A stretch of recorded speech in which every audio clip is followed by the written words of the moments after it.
Hello बच्चों, आपका स्वागत है हमारे YouTube चैनल पर। आज हम आपके लिए आरआरबी टेक्नीशियन एग्जाम 2026 10 मार्च 2026 30% एनालाइज के लेकर आए हैं और इसमें देखते हैं कि कौन कौन से पर्सन पूछे गए हैं आज की स्थिति में। तो पहला पर्सन इस टाइप का है, अवतल दर्पण में वस्तु को वक्रता केंद्र C पर रखने पर वस्तु का जो प्रतिबिंब बनेगा वो कहां पर बनेगा। ट्रांसफार्मर किस प्रकार की धारा पर कार्य करता है। जंतु ऊतक और पादप ऊतक में मुख्य अंतर क्या है।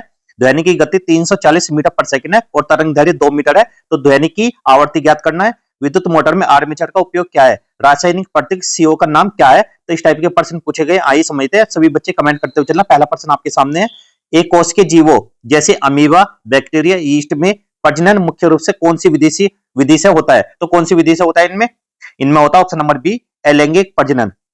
इसके बारे में समझते हैं, अलैंगिक प्रजनन क्या होता है। एक कोश के जीव में प्रजनन मुख्य रूप से अलैंगिक विधि से होता है। इसमें केवल एक ही जनक पेरेंट शामिल होता है। सबसे आम विधियां हैं इसमें कौन कौन सी है।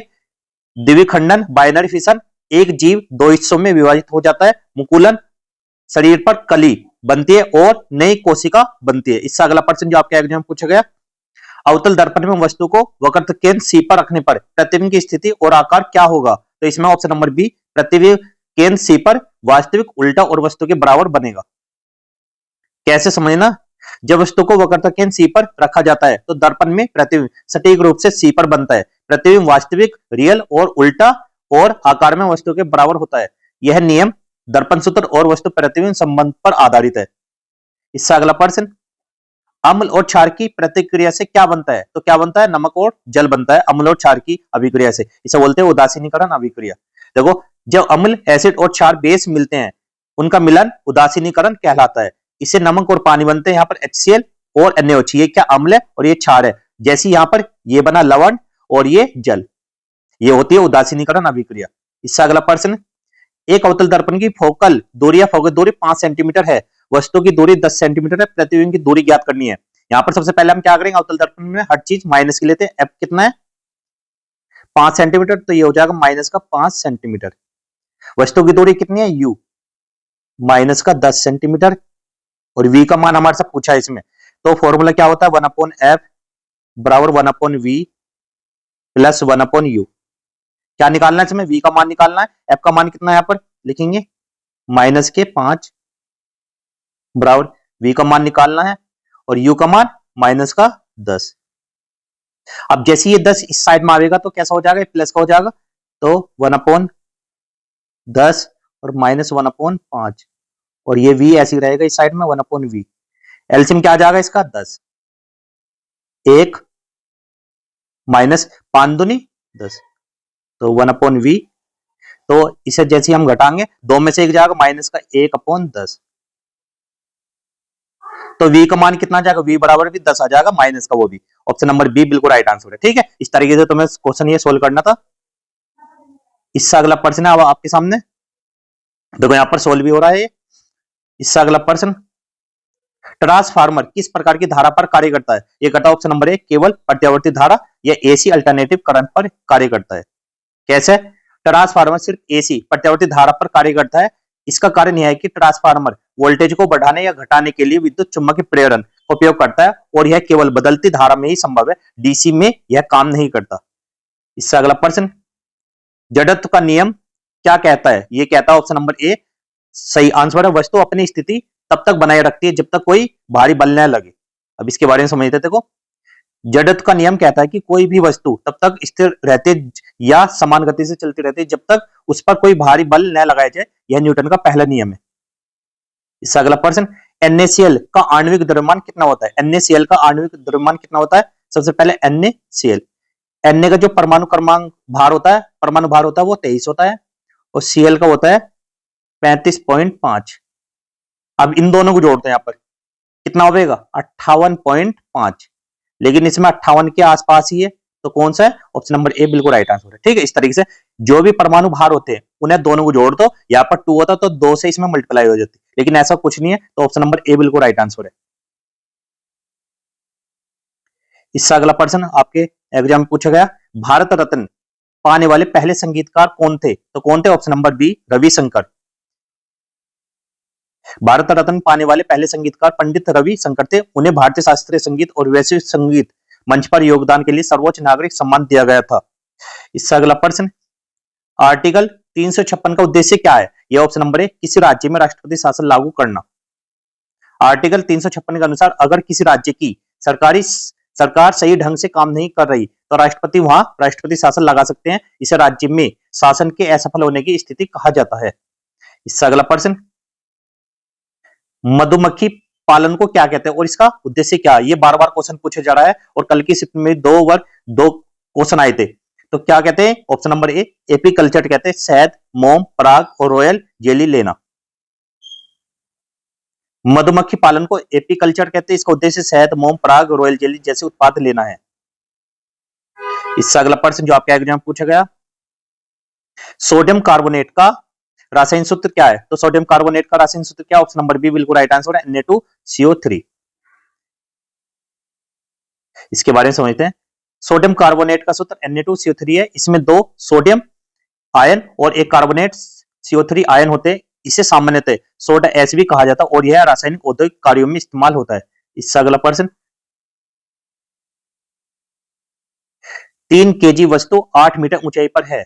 जी का मान है 10 मीटर पर सेकंड स्क्वायर। इसका गुरुत्वाकर्षण पोटेंशियल ऊर्जा mgh कितना होगा? तो यहां पर सबसे पहले हम क्या करेंगे, देखो W बराबर फॉर्मूला क्या होता है, mgh।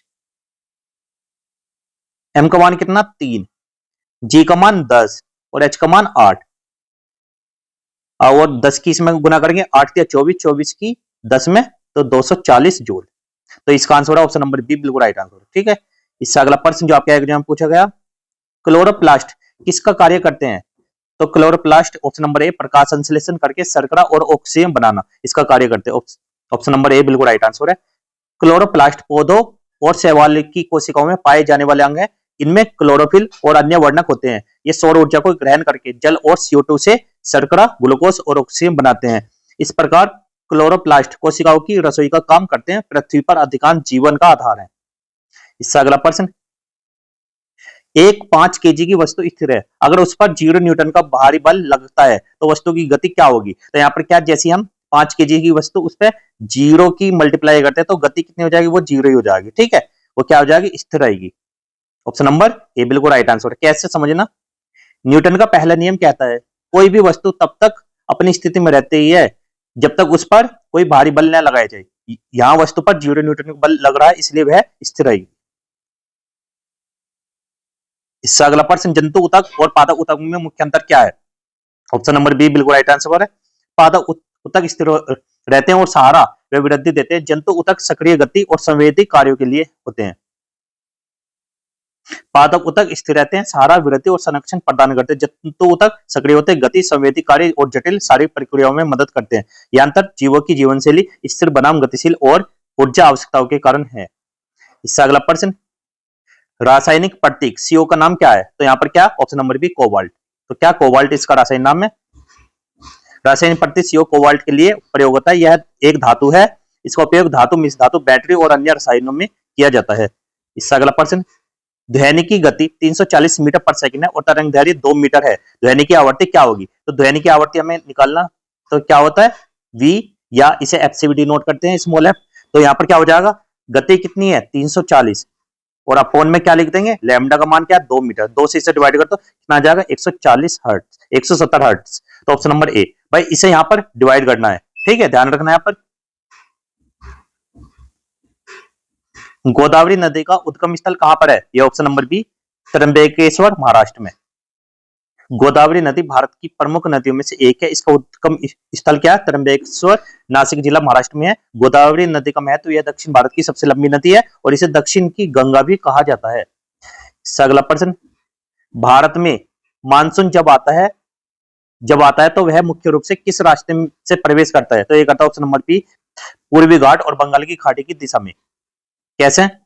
भारत में मानसून मुख्य रूप से गर्मियों में आता है, यह बंगाल की खाड़ी से प्रवेश करता है और पूर्वी घाट तथा पश्चिमी घाट के रास्ते देश से अलग अलग हिस्सों में वर्षा लाता है। इसे गर्मी और समुद्री हवा द्वारा लाया गया नमी वाला मानसून कहा जाता है।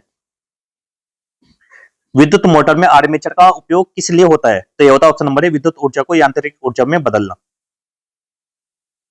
आर्मेचर मोटर का वह हिस्सा जिसमें धारा प्रवाहित होती है, यह विद्युत ऊर्जा को यांत्रिक ऊर्जा में परिवर्तित करता है। आर्मेचर की रोटेशन से मोटर की धुरी घूमती है और मशीनों को चलाया जा सकता है। इससे अगला प्रश्न, जैविक खाद और रासायनिक केमिकल खाद में मुख्य अंतर क्या है? तो ये है ऑप्शन नंबर ए,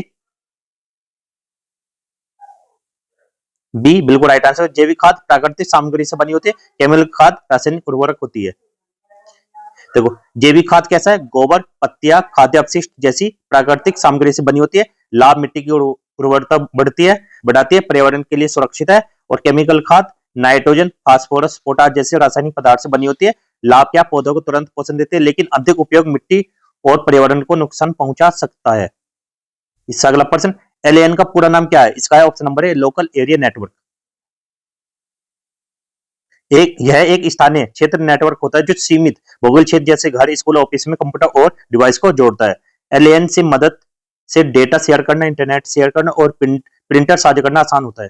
इसका अगला प्रश्न, CH4 का रासायनिक नाम क्या है? इसका है ऑप्शन नंबर बी, मीथेन।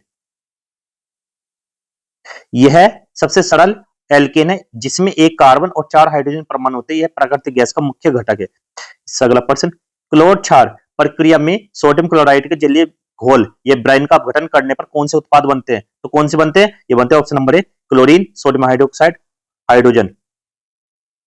क्लोर क्षार में NaCl का जलीय घोल विद्युत अपघटन किया जाता है, तो परिणाम स्वरूप क्या क्या बनता है इसमें? इसका अगला प्रश्न, एक विद्युत सर्किट में 2 ओम प्रतिरोधक और 5 ओम प्रतिरोधक श्रृंखला क्रम में जुड़े हैं। यदि सर्किट में कुल धारा 3 एम्पीयर है तो कुल वोल्टेज कितना होगा? तो यहां पर कैसे करेंगे, जैसे ये श्रेणी क्रम में होते हैं तो आर का मान कितना आ जाएगा, 2 + 5 कितना आ जाएगा, आर बराबर आ जाएगा 7 ओम। एक फॉर्मूला होता है ओम का नियम से, V = RI। तो हमारे पास आर का मान कितना है 7, आई का मान कितना 3, 7 से 21 वोल्ट। यहाँ पर आ जाएगा आंसर ऑप्शन नंबर ए, बिल्कुल राइट आंसर। इस तरीके से क्वेश्चन करने थे। और आज की क्लास को यहीं पर समाप्त करते हैं। वीडियो अच्छी लगी तो वीडियो को लाइक करना, चैनल को सब्सक्राइब करना। मिलते हैं अगली वीडियो में, तब तक के लिए गुड बाय, जय हिंद, जय भारत।